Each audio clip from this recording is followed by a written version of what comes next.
Hello and welcome to another video.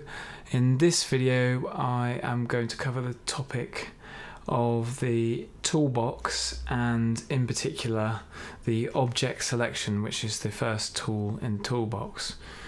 So the things I'm going to talk about today are the three different options that the object selection has to offer and what they do to your stems within your project window. So there's different ways of accessing the toolbox. I keep mine at the top here like this so I can access it quite quickly, and I think you find it over here when you select the tool buttons there, and you can put it onto your project window. You can also go onto your project window and just click and hold the right click button, and that will bring up this to select which one you wanted to choose.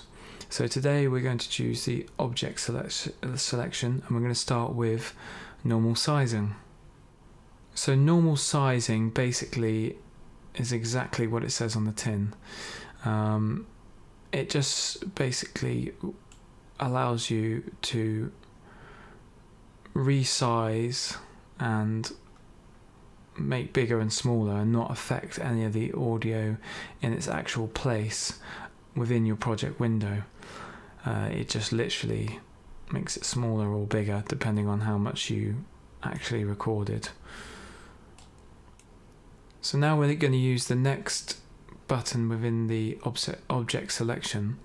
So click and hold the right hand mouse button and then click and hold the left hand mouse button, and then that will bring it up within the project window, and then you can then scroll between which one you want to choose. We're going to choose the second one, sizing moves contents. So when we let go of the left mouse button now, it will select it, and you can also just go up here and do the same. That's why I find it a bit easier doing that way. So what this does is when you go to move or adjust from this point on the audio stem, it will move everything up from its original point. So as you can see, it's moving all the audio this time. So whereas the last one we had just resized what we were dealing with, this will move up every single all of your audio that you have got selected in your one or what you've selected, and basically just you can just move it to help it fit into the track and do what you need it to do.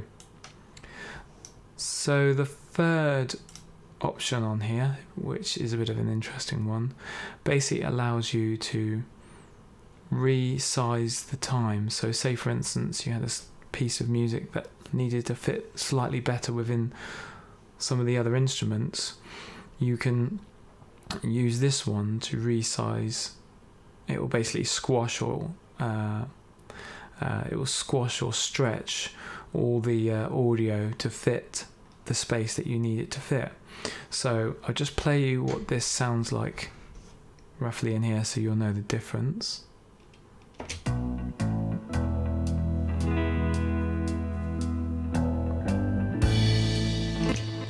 So I'm going to do an extreme squash of it.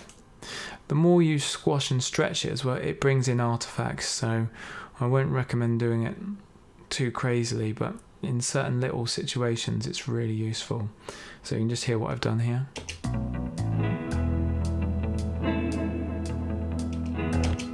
You can see it squashed it right down into a very much smaller area, but it's what I selected and wanted it to do.